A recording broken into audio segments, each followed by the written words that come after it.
And here we go. This is game number 3 Oh, of the finals. Kifire, the Protoss, up 2-0 right now over Honeybear, the Zerg. This is the PMS H2O Diamond Masters Grandmasters weekly number 12. Starting here on MLG Shakuras Plateau. alright, and we do have Honeybear. Hopefully he's going to rally back. I think he's going to.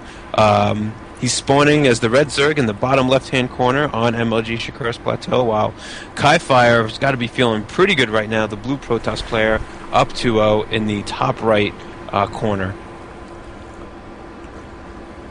And before that game started, we did see Kifire with the little banter of finally a good map, and Honeybear acknowledged with an so both players approve of the map, and hopefully all shenanigans will be accounted for, and our players will be ready to handle pylon down on the lower ground, indicating probably a Forge Fast expand of some sort. So, if I may, I'm sorry, that was funny. Ooh. Yeah, go ahead. So, anyways, this is, first of all, Kifire is up 2-0 right now, so I would not be surprised to see anything crazy, whatever. Anything out of the ordinary from Kifire would be perfectly logical, given, one, the attitude of his opponent right now, and two, the fact that he is up 2-0, so he has nothing to really lose if he loses this match. Yep. However, this is Kifire's favorite map for PvZ, and I do not, one bit, I do not, I can't think of the word. I fully expect to see Kifire go for a 2-base Stargate into carriers and motherships. So, I am very excited. The only thing I'm not excited for is the fact that this game will probably last about 25 to 30 minutes because of the fact. However, I'm very excited to see the carriers and motherships from, well, not motherships, but mothership from Kifire, because that is his patented build on this map. And you know what? You have to enjoy it while it lasts. But a couple of pylons going down, and he pulls 7 drones and cancels all the pylons. Yep, looks like he accidentally placed those in the wrong spot. He was looking to make a wall around his probe, and unfortunately, he made a nice little hole for those drones to get right through. But not too big of a deal. He loses 75 resources in total from the 3. And you know what? Honeybear probably lost about 75 resources in pulling 7 drones. So probably okay and there. one I was going to drone say, still scouting around. So is he following? Yep, following that probe. oh yeah, of course. When on this map, you want to be able to keep an eye on that probe, because he could throw pylons anywhere and everywhere and just make cannons wherever he wants. You'll try and build your 3rd base, and then all of a sudden there'll be cannons behind it, and you won't even know what happened. But Kifire did go for, I believe, Nexus after Forge, before Cannon, and before Gateway, so, Wow. yeah, so that 75 mineral loss was null and void, because he already had his Nexus down at a pretty heavy good timing, so yeah.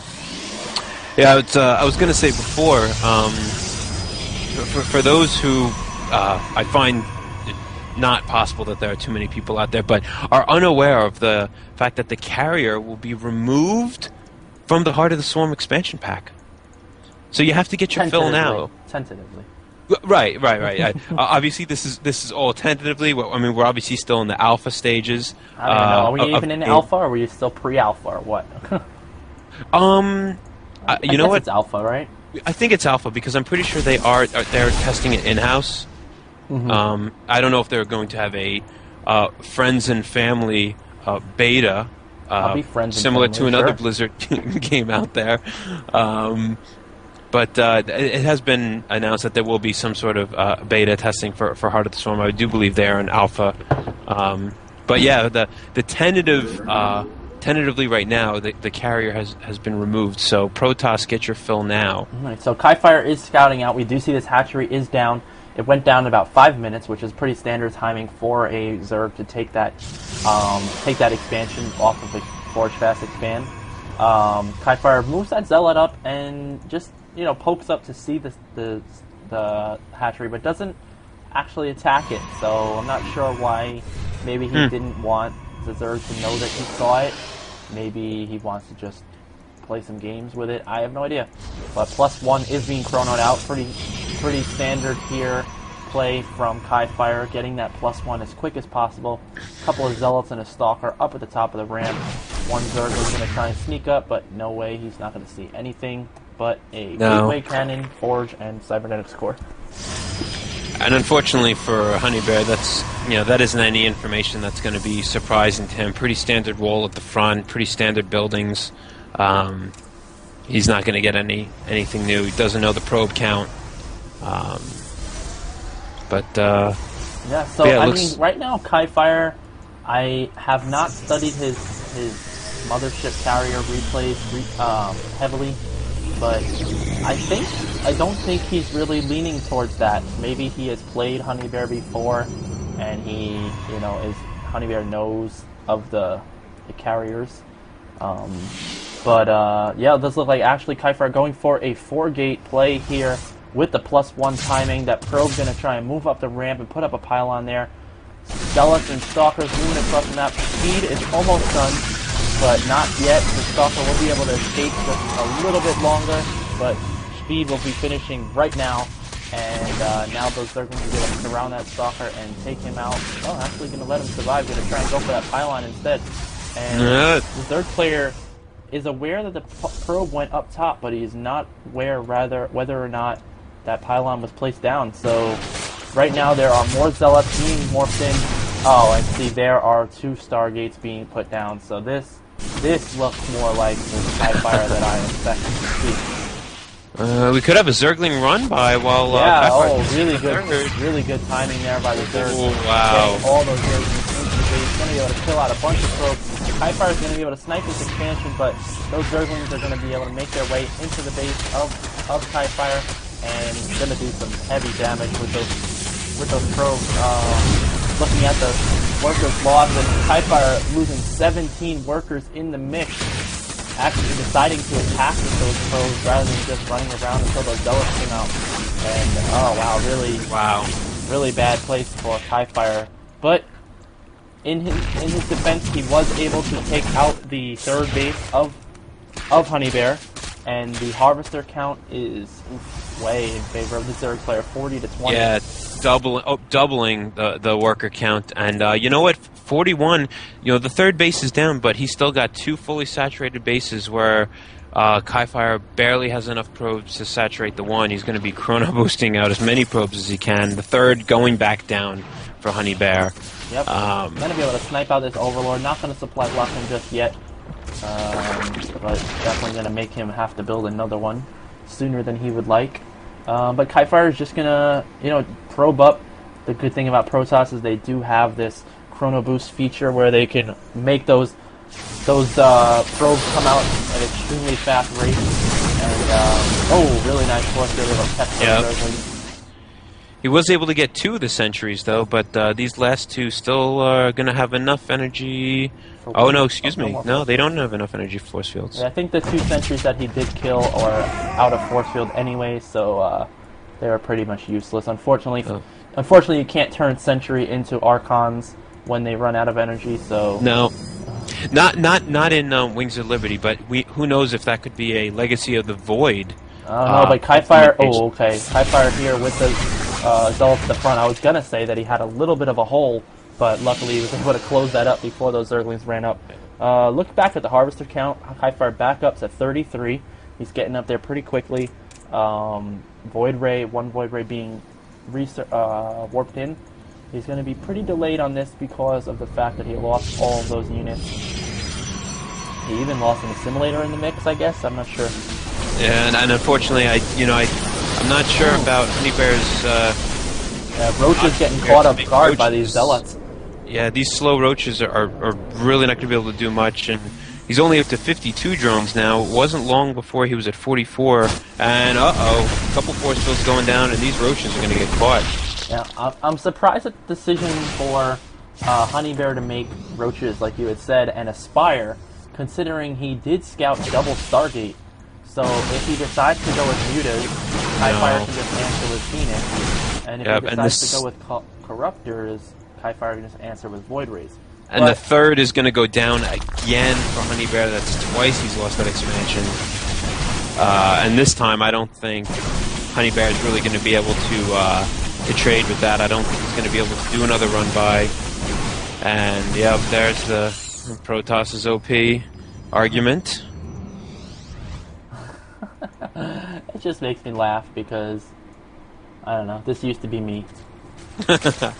And it also used to be a lot of third players.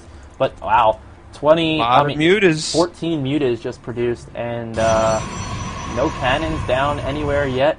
And you know what? Honeybear going to be able to do a nice amount of damage, but there are a lot of units for Kifire running up the ramp, and nope, going to decide to go back. There are too many Spine Crawlers. There's 8 Spine Crawlers at the top of the ramp there. But here come the mutas, going to run into the back here. No photon cannons? No photon cannons, and all these probes are just going to go down, and we look at the workers killed. It's at 29 right now. Those mutas are going to take out these stalkers without a problem. Yep. 29 workers killed, 31, 33, 34, 37, 40, and wow, these workers are just falling like nothing. And I stand corrected. I said he wasn't going to be able to do it, and Honeybear finds a way to even things up by just completely bringing the worker count back down to 26, and he's has and you know what? He's going to be able to kill out probably the rest of these drones. Wow. And I'm not sure what Kifire can do to come back from this right now. Well, he's got to go all in. Well, there's obviously going to have to do that, and he is taking these probes elsewhere. Not sure where he's taking them. Looks like he's going to try and mine. If you could intercept them, no, Muta's going to run back. Muta's going to go pick off these pylons here, and right now the probes of Kifire are for some reason long distance mining to the third. Oh, now he catches them. He's going to bring them back to his natural. And is he going to intercept? Yes, he's going to intercept 2 Void Rays, so there's another swing in the army count in Honeybear's favor. Just stating that he's floating around 4,000 minerals and 1,000 gas. Wow. Yeah, so, I mean, honestly, he can easily produce a lot of units right now. And one force field goes down, block those wings from getting in. But these mutas are falling pretty fast, but there are a lot of mutas there. There are 13 mutas against these stalkers, and mutas are pretty good against stalkers. If you throw up that guardian shield, though, it does kind of counter the splash of the mutas. So Kifire able to hold that back. Yeah, and the Zerglings were able to take a lot of that damage because he still has his mutas. It is, you know, a few in the red and yellow, but still 6 mutas completely healthy in the green with almost full energy. Yep. Gonna swing around the back again. Looks like there are no probes left back there, so he won't be able to do too much damage. No, another 6 or 7 kills, but here comes 4 more coming up from the natural, and they just met their end.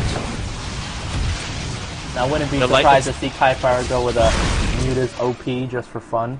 Looks like 4 hatcheries thrown down in the middle of the map there. I think that's the...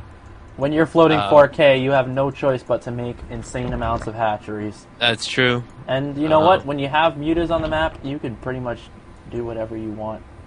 That's what I found. But unfortunately, it looks like the production of mutas is bringing the gas back down to the low 300s.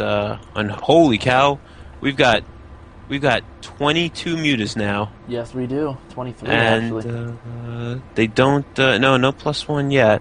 27 mutas now. Wow. He is really just pumping these mutas out. And we do have +1 attack, +1 air attack on the mutas.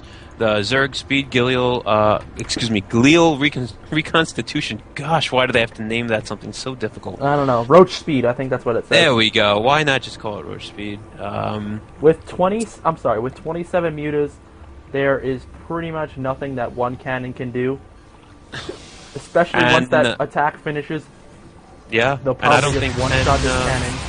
And yeah, all these probes are going to go down again. The lurkers killed is almost over 100. It's at 84, 83 right now, 84. and he's got these mutas in here, but he's not losing any mutas. Yeah, we're gonna see GG pretty soon because the stalkers are down. There are no, how many probes are left? Oh, there are 15 probes. Oh yeah, they're at the main. Okay, so but it's gonna be really tough. And you know what? I know Phoenixes can out micro mutas, but there you go. One shot and one Phoenix goes down. Yeah, couple more. there's so much. These mutas are so strong right now. If he could just kill 3 more probes, it will break 100. And I would like to see only 90.